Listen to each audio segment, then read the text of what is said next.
Boy, every once in a while you come across a great storyteller, and do I have one for you this time around on Author's Corner.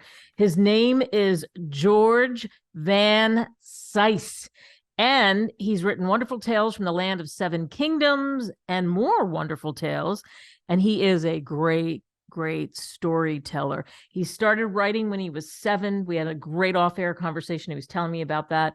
And it makes sense to me as to the reason why he has such a gift. And you meet those people every once in a while that are good at coming up with stories and plots, and they pull you in and you just can't stand it. You want to know what happens at the end. So, George, thanks so much for coming on America Tonight with me, Kate Delaney. Well, thank you so much, Kate. I really appreciate this opportunity. Thank you. Tell me what led you to putting together Wonderfultales just in general. Oh, wow. Everybody knows all the classic tales. There's, the Cinderellas, the Snow Whites, the Pocahontases, the Aladdins, and everybody knows those.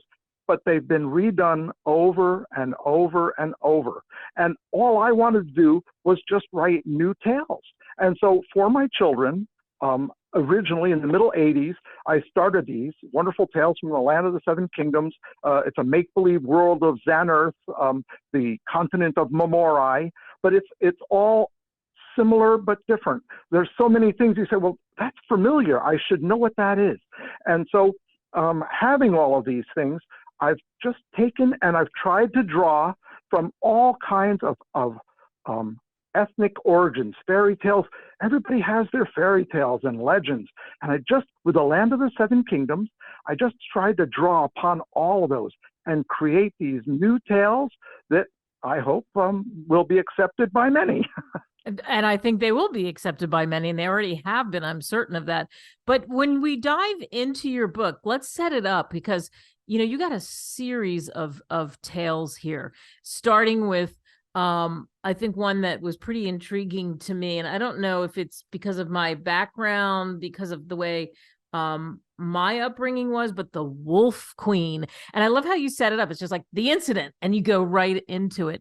How did you decide, because you got all these different tales, how did you decide what you were going to start with and where you were going to take it? Because to me, that would be the more difficult part of laying out all of your tales. Well, the Wish of the Wolf Queen was not one of my earlier stories. In fact, it took me actually several years to write. But when I jumped into it, I wanted to set the scene in the land of the seven kingdoms. And this particular group of people, they are descendants of a group of people that came from the once fine realm Tavagando on the great airships. So it's a little different than what you'd expect. And so this is a descendant of those people, and he's simply lord of the manor in his locale, and a certain circumstance happens. There are the wolves of the Blackwood, and one of them, he's a renegade. He wants more, and so he causes what I refer to in the beginning as the incident. And this lets us into some things that are going to happen. Ooh, okay. We don't want to give away any of the juicy parts of this, because you can pick this book up on Amazon, Barnes & Noble, wherever great books are sold. All of these tales for sure, all right there at your fingertips, which I think adults can read it and get it, but you can definitely read it to kids. It's great for any kind of story time at all whatsoever, any time of day. And I know there's another one that you and I picked out, and I want to jump to this because I think it's relevant, and it's the Little Patch Girl. Because I said, how do you, with the tales that you've told, it's hard to pick out your favorites, but I know you're going to set the scene for us, and you're going to give us a little sneak of the Little Patch Girl. Would you do that? Oh, certainly. Thank you. All right. Well, to set the scene, Kaitia lives in the Valley of Az. This is in the land of the seven kingdoms in Momorai, and she lives there with her brother Tutek. The Valley of Az is where the great pyramid called the Archives of the Heptatals is located. Kaitia likes to fix things, whereas Tutek likes to invent things. Tutek has invented a flying toy from paper and wood.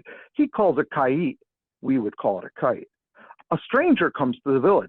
She trips and falls and tears her gown. Kaitia jumps to assist and tells the visitor that she can fix that.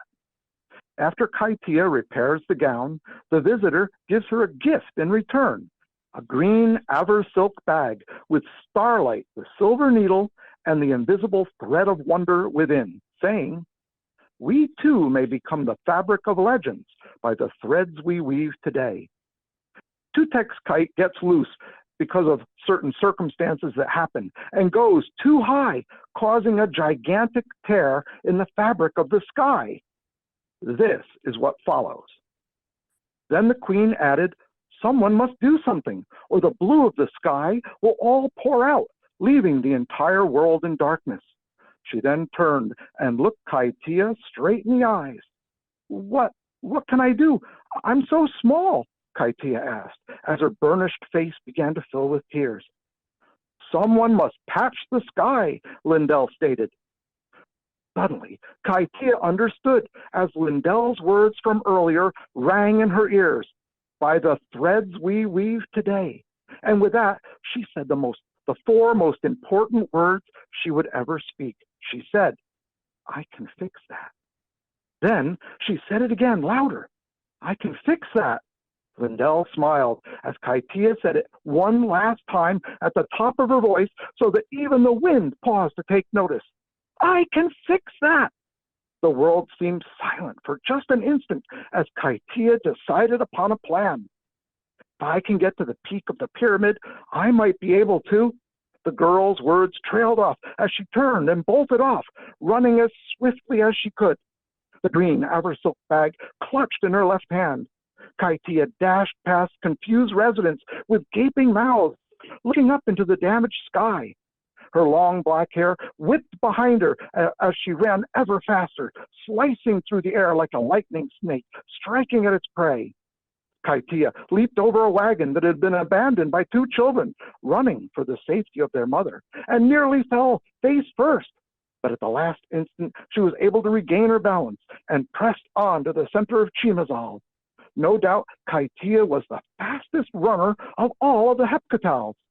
Moments later, she arrived at the base of the archives and started climbing the many steps that led to the top of the pyramid.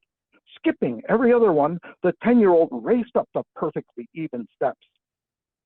Kaitia exerted every ounce of strength available to her, and finally, after what seemed like hours, which was really only moments, reached the top exhausted. The four-sided cone at the top was surrounded by a narrow walkway, the final step, which was barely enough for the girl to stand on. Kaitia's nimble fingers quickly opened the small green sack. Reaching in, she carefully removed the silver needle called Starlight, with the invisible thread called Wonder. Balancing herself on the topmost stone of the pyramid, she reached her arms as high as she could, only to discover the worst. "Oh no, I cannot reach the sky. What shall I do?" she wailed in distress. For a moment, all hope seemed lost as she considered her plight. Still trying to reach the sky, she stretched upward. It was then that something unexpected happened. Suddenly, she found a black string tangled about her arm. It was the kite string. The string of fine goat hair nearly slipped past her fingers when she grasped it with a snap, clenching it firmly. Then, no sooner had she done so, when she was yanked off the top of the pyramid and found herself rising up into the air like an arrow released from a powerful bow. The kite was pulling her upward toward the top of the sky. Wind raced past her as she grew closer and closer to the terrible rip in the blue above. The black gap yawned like some hungry mouth as the essence of the sky slipped out into the void beyond. Clouds quickly vanished through the opening as they were sucked out with a sound that was as deep as a plunging waterfall. With the kite string in one hand and the silver needle in the other, little Kaitia of the Heptatals suddenly arrived at the edge of the great rip. Releasing the kite string, she lurched to the side and grabbed hold of the sky. Firmly holding the silver needle in the other hand and using all of her strength, she pierced the edge of the sky with Starlight, the silver needle. And that's as far as you're going to get. Wow. That's right. We took you to the edge. You got to get this for your kids, your grandkids, for your nieces, your nephews. Going to a baby shower. This is a perfect thing to grow into, not the same old tales. What do you hope the takeaway is for anybody who gets wonderful tales from the land of the seven kingdoms and more wonderful tales? Well, I hope that it would be a wonderful thing. I hope that people consider my tales to be the new classics. Something familiar, but totally different. Perfect place to end this. Pick up this book, pick up The Seven Kingdoms. You won't be able to put it down. Like I said, even as an adult in reading it, it really pulls you in. It's great storytelling. George, continued success, and thanks for coming on. Thank you so much, Kate. I really appreciate it.